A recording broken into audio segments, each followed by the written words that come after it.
గ్యారెంటీల విషయంలో డకౌట్ అయిపోయిండు. మూసీ ప్రాజెక్టులో పేదల ఇండ్లు కూలగొట్టి హిట్ వికెట్ అయిపోయింది ఆయన. అంతేనా లేదా? మరి ఈరోజు భవిష్యత్తు మీది.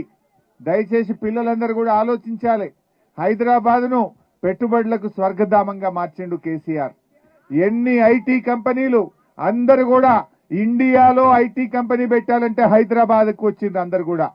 కానీ కేటీఆర్ గారు అద్భుతంగా పనిచేసి ఐటీ కంపెనీలు మన హైదరాబాద్కు తెచ్చారు.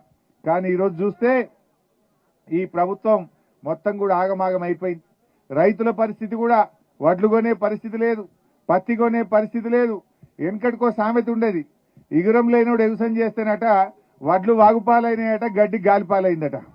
రేవంత్ రెడ్డి పాలన కూడా గట్ల ఉన్నది. రేవంత్ రెడ్డి పాలన కూడా గట్ల తయారైపోయింది రాష్ట్రంలో. అంత ఆగమాగమైంది. ఇప్పటికే అందరికి కూడా అర్థమైపోయింది.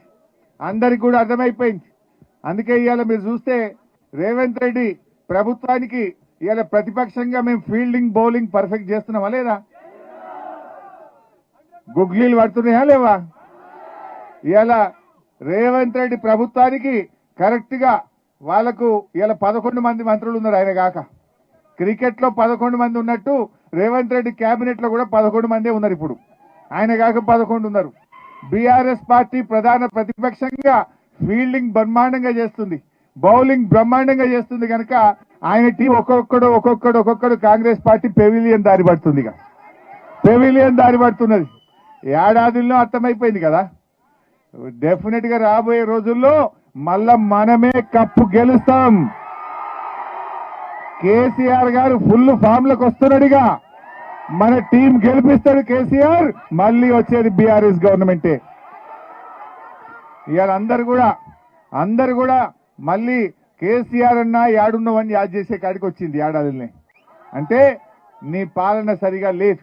బట్ ఎనీహౌ పిల్లలందరితో కూడా నా రిక్వెస్ట్ ఒక్కటే, మొబైల్ ఫోన్స్ బాగా వాడుతున్నట్టున్నారు మీరు కూడా.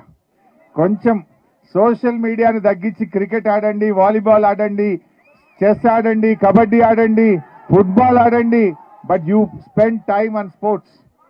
దయచేసి పిల్లలందరూ కూడా, పిల్లలు ఎంత వీలైతే అంత సోషల్ మీడియాను తగ్గించి అయితే బాగా చదవండి లేదా గేమ్స్ ఆడండి.